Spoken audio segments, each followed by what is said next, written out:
Filipi 2 ayat 1 sampai dengan 18. Jadi karena dalam Kristus ada nasihat, ada penghiburan kasih, ada persekutuan roh, ada kasih mesra dan belas kasihan. Karena itu sempurnakanlah sukacitaku dengan ini.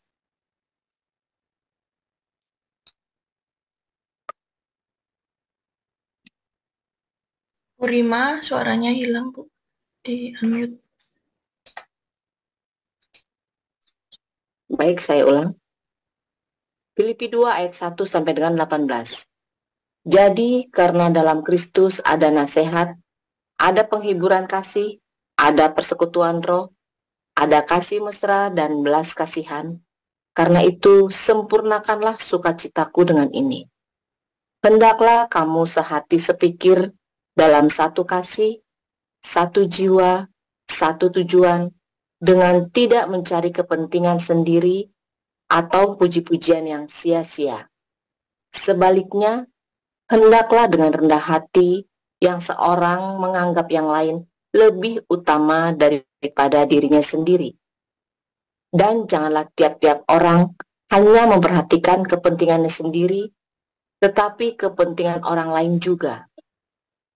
Hendaklah kamu dalam hidupmu bersama menaruh pikiran dan perasaan yang terdapat juga dalam Kristus Yesus, yang walaupun dalam rupa Allah tidak menganggap kesetaraan dengan Allah itu sebagai milik yang harus dipertahankan, melainkan telah mengosongkan dirinya sendiri dan mengambil rupa seorang hamba dan menjadi sama dengan manusia. Dan dalam keadaan sebagai manusia, ia telah merendahkan dirinya dan taat sampai mati, bahkan sampai mati di kayu salib. Itulah sebabnya Allah sangat meninggikan dia dan mengaruniakan kepadanya nama di atas segala nama, supaya dalam nama Yesus bertekuk lutut segala yang ada di langit dan yang ada di atas bumi dan yang ada di bawah bumi. Dan segala lidah mengaku Yesus Kristus adalah Tuhan bagi kemuliaan Allah Bapa. Hai saudara-saudaraku yang kekasih, kamu senantiasa taat. Karena itu, tetaplah kerjakan keselamatanmu dengan takut dan gentar. Bukan saja seperti waktu aku masih hadir, tetapi terlebih pula sekarang, waktu aku tidak hadir. Karena Allah lah yang mengerjakan di dalam kamu, baik kemauan maupun pekerjaan menurut kerelaannya. Lakukanlah segala sesuatu dengan tidak bersungut-sungut dan berbantah-bantahan, supaya kamu tiada beraib dan tiada bernoda, sebagai anak-anak Allah yang tidak bercela di tengah-tengah angkatan yang bengkok hatinya dan yang sesat ini. Sehingga kamu bercahaya di antara mereka seperti bintang-bintang di dunia, sambil berpegang pada firman kehidupan, agar aku dapat bermegah pada hari Kristus, bahwa aku tidak percuma berlomba dan tidak percuma bersusah-susah. Tetapi sekalipun darahku dicurahkan pada korban dan ibadah imanmu, aku bersukacita dan aku bersukacita dengan kamu sekalian. Dan kamu juga harus bersukacita demikian dan bersukacitalah dengan aku. Demikianlah sabda Tuhan.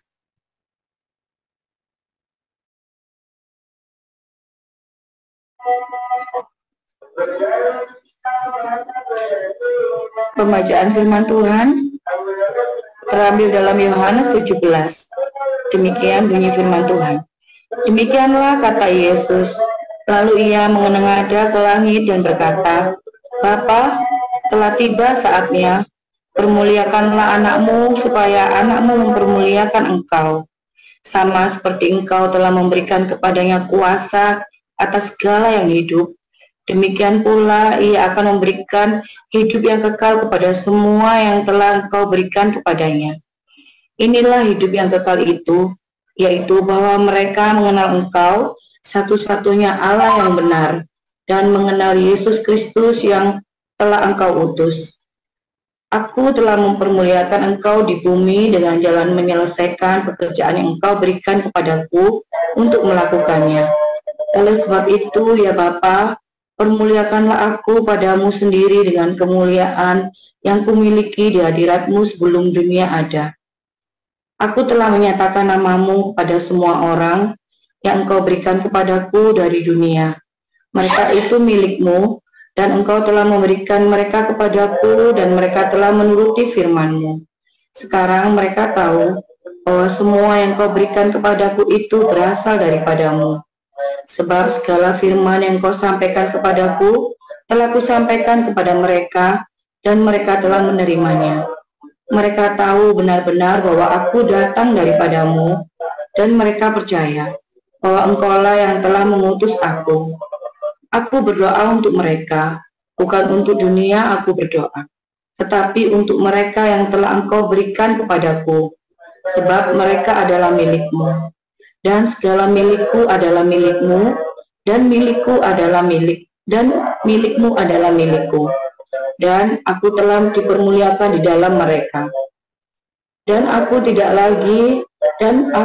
ada lagi di dalam dunia, tetapi mereka masih ada di dalam dunia.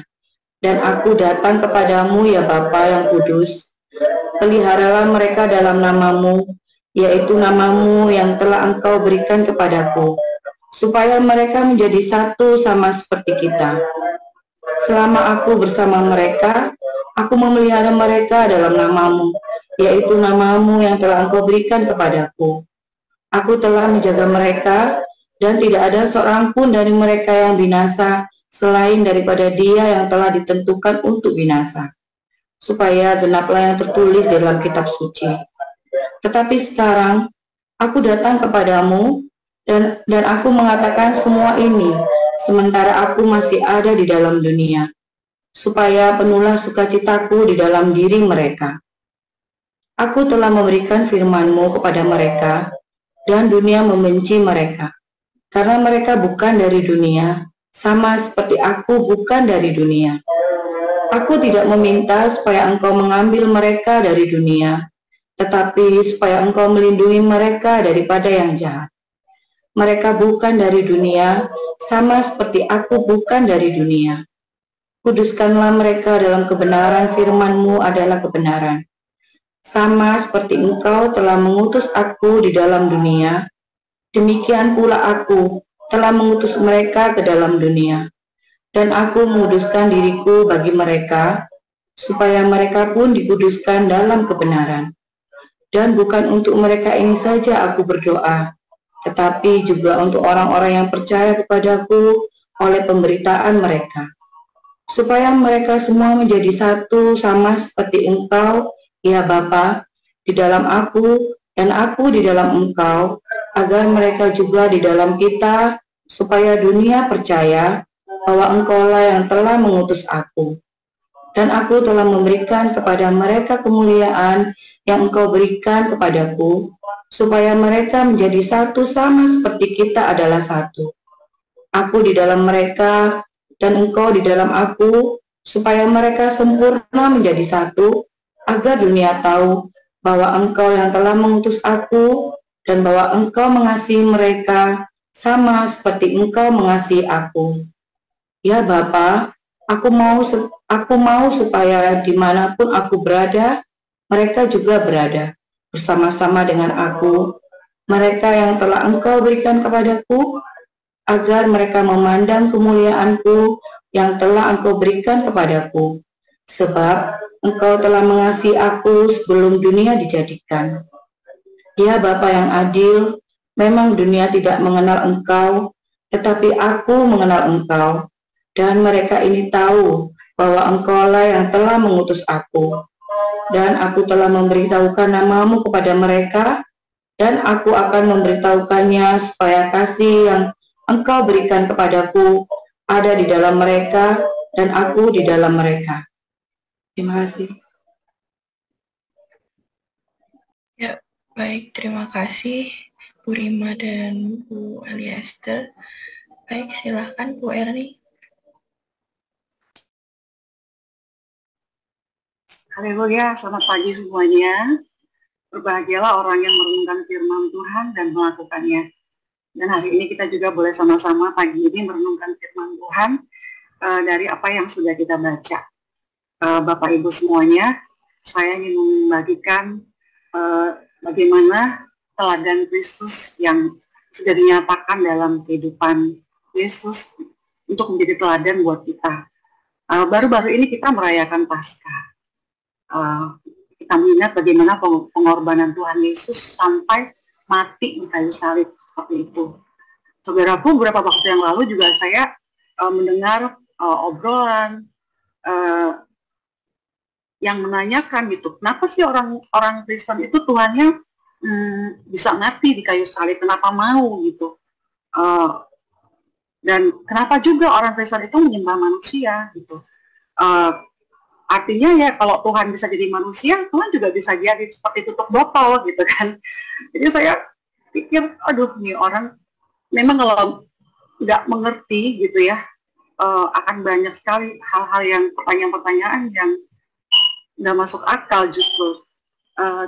Saudaraku, ternyata kalau kita baca dari Filipi tadi dikatakan bahwa Tuhan Yesus datang ke bumi ini, dia mengosongkan dirinya, tidak mempertahankan kesetaraan sebagai Allah, jadi sesuatu yang dipertahankan, tapi mengambil rupa sebagai manusia gitu, mengambil rupa yang manusia yang hina lah seperti itu ya, dan taat sampai mati.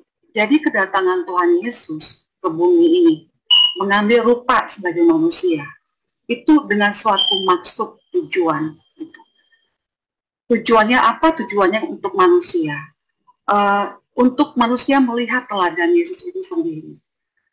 Ketika Tuhan Yesus ada di bumi, kita lihat ya, kita baca apa yang Tuhan Yesus lakukan. Itu semata-mata karena dia mengasihi manusia. Begitu besar kasih Allah akan dunia ini, sehingga Yesus datang gitu, supaya orang kenal akan Tuhan Yesus. Siapa Tuhan Yesus itu? Jadi bukan suatu hal yang menjadi pertanyaan kenapa orang Kristen itu menyembah manusia gitu.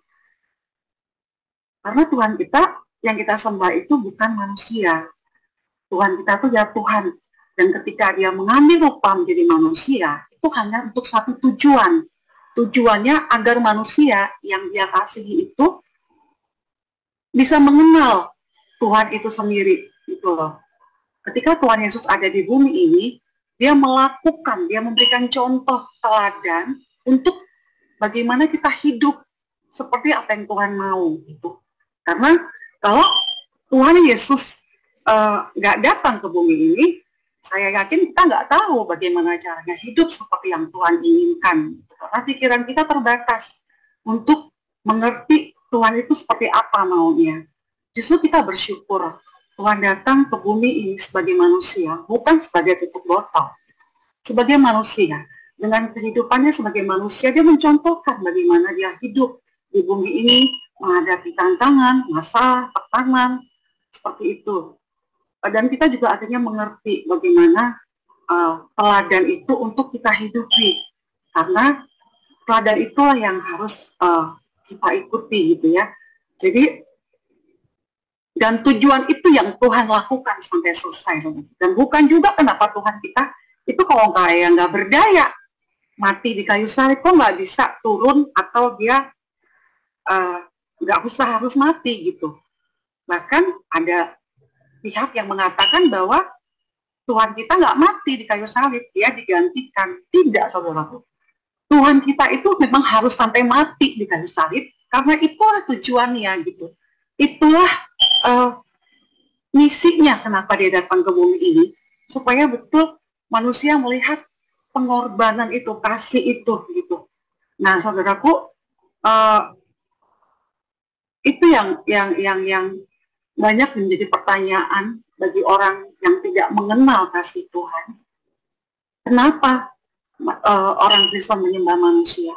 kenapa Tuhannya orang Kristen itu mati gitu. Kalau dia Tuhan, kenapa dia mati? Nah, pagi ini kita belajar bersama-sama. Ternyata Tuhan datang ke dunia ini mengambil rupa sebagai manusia karena ada satu tujuan, ada suatu misi yang harus dia kerjakan seperti itu. Dan ketika misi itu selesai, ketika Tuhan sudah selesai dengan apa yang dia ingin nyatakan di bumi ini, maka dia harus kembali gitu. Kembali lagi setelah misi itu selesai, setelah pekerjaan yang sudah direncanakan, dirancangkan itu selesai di bumi ini, maka dia kembali ke tempatnya. Dan itulah yang terjadi di Yohanes 17 gitu. Sebelum pada Yohanes berikutnya, Tuhan akan mengalami yang namanya diadili, disiksa, dan sampai mati di kayu salib. Pada Yohanes 17 ayat 4, Tuhan Yesus sendiri berdoa seperti itu ya.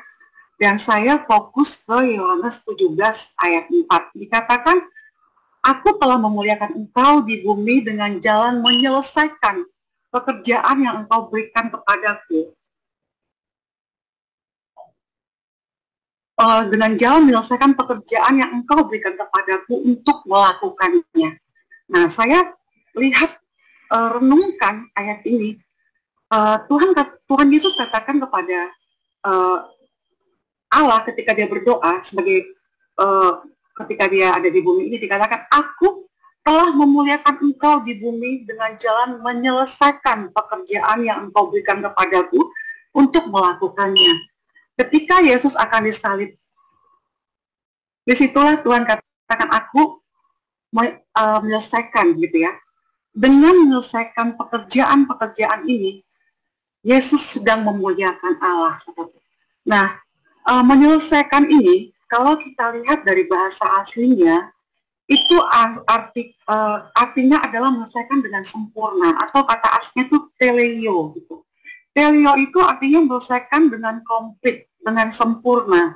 Jadi ketika Tuhan Yesus disalib itulah pekerjaan yang dia sudah selesaikan dengan komplit, dengan sempurna. Itu.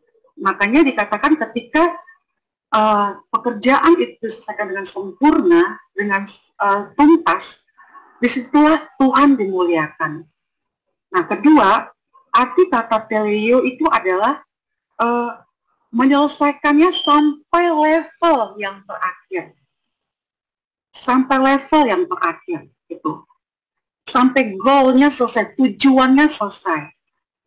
Dan yang lain dikatakan bahwa artinya adalah bahwa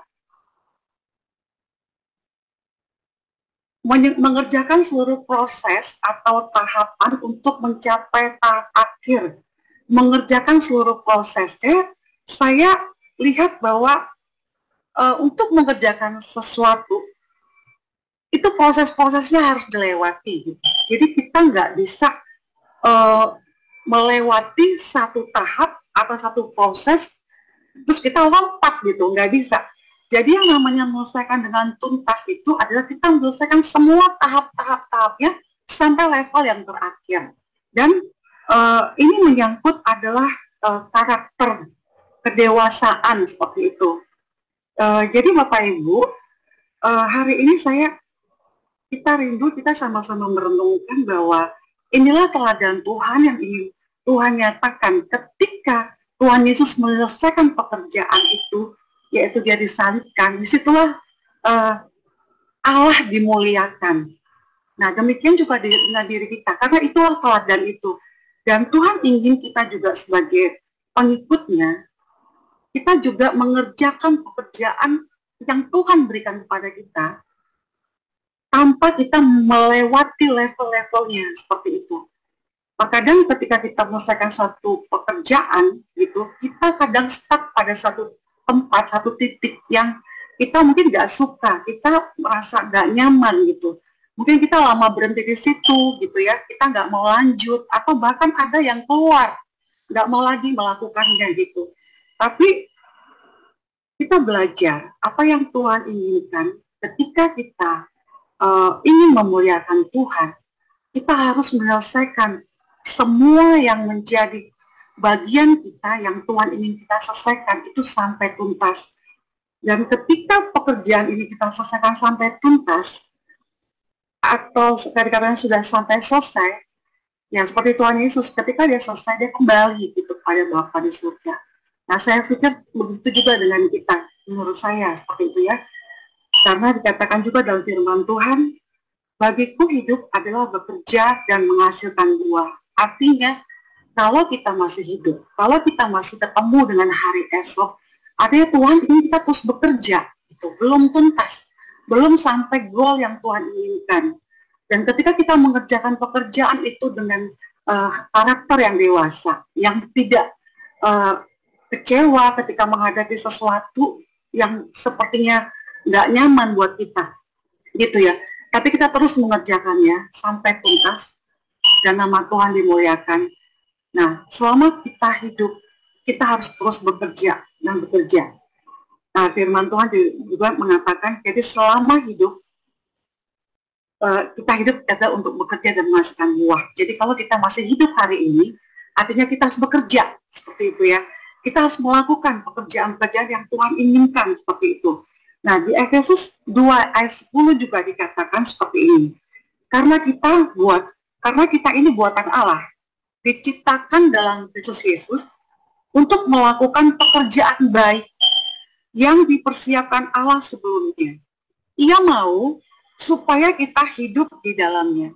Jadi Bapak Ibu, kita semua yang memiliki Kristus dalam kehidupan kita semua yang sudah dilahirkan kembali, kita memiliki pekerjaan-pekerjaan baik yang sudah ditetapkan Allah sebelumnya. Dan Tuhan mau kita hidup di dalamnya. Kita menyelesaikannya dengan tuntas selama kita hidup. Kita menyelesaikannya setiap level-level tanpa ada satu yang kita lewati, seperti itu. Nah, seperti Paulus juga mengatakan tadi ya di Filipus ya. Paulus katakan seperti ini. Karena Allah yang mengerjakan di dalam kamu baik kemauan maupun pekerjaan menurut relaannya. Lakukanlah segala sesuatu dengan tidak bersungut-sungut dan berbantah-bantah, supaya kamu tidak beraib dan tidak bernoda sebagai anak-anak Allah yang tidak bercela di tengah-tengah angkatan yang bengkok hatinya dan yang sesat ini, sehingga kamu bercahaya di antara mereka seperti bintang-bintang di dunia. Jadi, ketika kita melakukan proses-proses dalam kehidupan kita, pekerjaan-pekerjaan, selama kita hidup, kita harus bekerja. Pekerjaan-pekerjaan apa yang kita kerjakan adalah pekerjaan-pekerjaan yang baik, yang sudah Allah tetapkan semuanya, sebelumnya. Dan Tuhan mau kita mengerjakannya tanpa ada sungut-sungut seperti itu. Tanpa ada keluh kesah, karena kita mau taat. Sama seperti Tuhan Yesus gitu. Ketika Tuhan Yesus melakukan misinya, pekerjaannya di bumi ini, gitu. Kita tahu, kita lihat bagaimana dia mengerjakannya dari yang kecil-kecil dia hadapi sampai semua yang berat-berat dia hadapi seperti itu. Dan tanpa pernah Tuhan mengeluh seperti itu. Nah, baiklah kita semuanya sama melakukan seperti apa yang sudah menjadi Kristus teladankan buat kita. Karena sering kita diingatkan bahwa yang namanya pengikut Kristus atau Kristian itu adalah pengikut Kristus, bukan agama Kristen gitu, tapi pengikut Kristus. Pengikut Kristus artinya kita mencontoh teladan Tuhan, kita mengikuti seperti apa yang Tuhan Yesus sudah pertontonkan seperti itu. Nah, kalau kita sudah juga diajar apa ya sebenarnya yang Tuhan ingin kita kerjakan, itu bisa disimpulkan menjadi 3 gitu ya. Pertama, kita harus mengerjakan yaitu mengasihi. Kedua, kita mengampuni, dan ketiga, kita memberkati.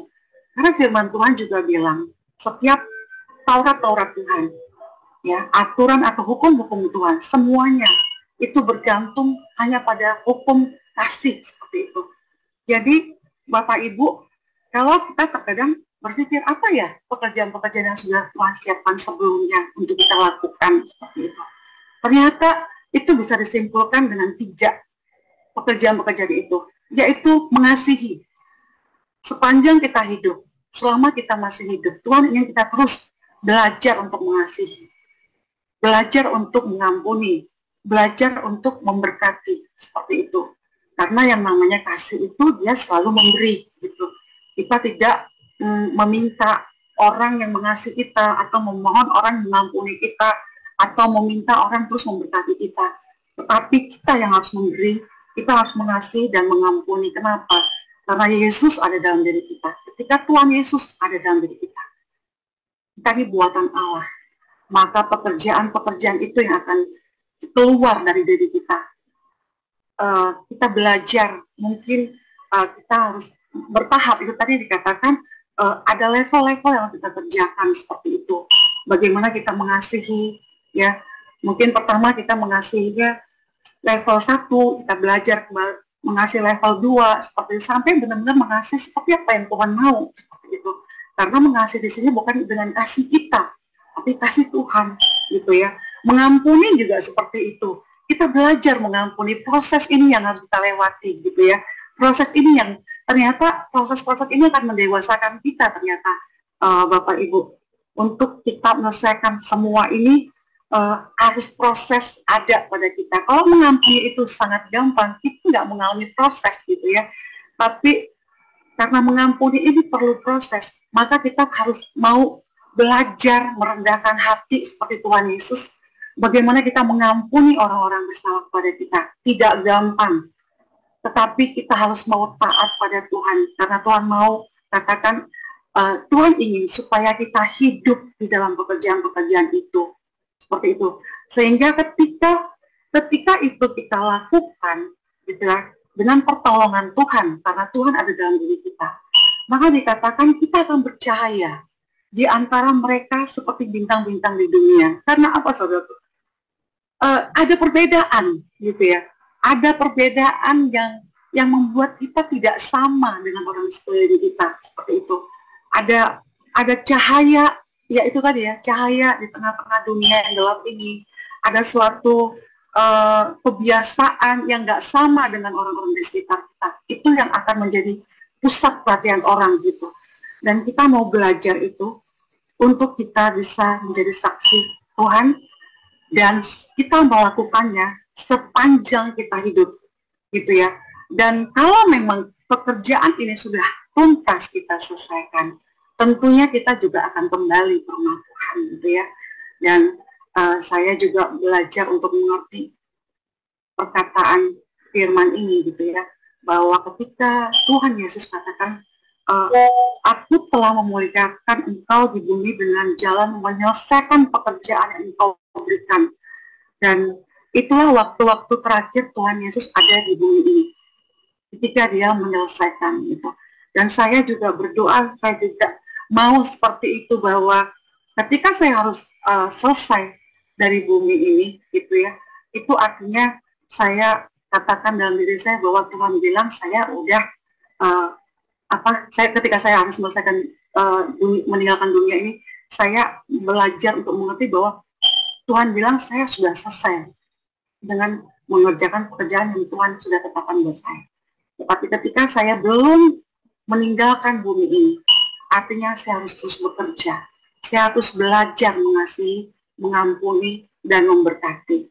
Satu hal lagi, ketika ada firman Tuhan juga yang bilang seperti ini, bukan orang yang berseru-seru Tuhan yang akan masuk ke dalam kerajaan surga, melainkan yang berkenan kepada Tuhan. Perkenanan Tuhan ini yang sangat penting, Bapak Ibu. Ketika kita mengerjakan pekerjaan Tuhan, itulah perkenanan Tuhan. Jadi bukan aktivitas-aktivitas yang kita lakukan seperti itu. Bahkan bisa dikatakan pada zaman banyak orang berseru-seru, bukankah aku sudah mengusir setan demi namamu, bukankah aku sudah ya yang lain ya, dikatakan seperti itu. Nah, ternyata kita juga lihat banyak sekali orang-orang yang kalau melihat orang itu mungkin setan sana sini gitu ya, kayaknya kagum gitu ya. Oh, kayaknya kita juga terperangah seperti itu ya. Tetapi ternyata bukan itu tuh yang Tuhan inginkan gitu ya. Tapi yang Tuhan inginkan kita mengerjakan pekerjaan itu, mengasihi, mengampuni, memberkati. Dan Tuhan ingin kita belajar terus mengerjakannya sepanjang kita hidup sampai Tuhan katakan itu selesai. Jadi selama kita belum dipanggil Tuhan, artinya memang belum selesai, dan kita harus terus belajar setia mengerjakannya. Puji Tuhan, Bapak Ibu, mari kita sama-sama merenungkan firman ini. Saya juga merenungkan firman ini. Saya juga mau belajar bahwa kalau kita mau memuliakan Tuhan, kita harus menyelesaikan pekerjaan-pekerjaan yang Tuhan ingin kita ada di dalamnya. Terima kasih. Tuhan berkati.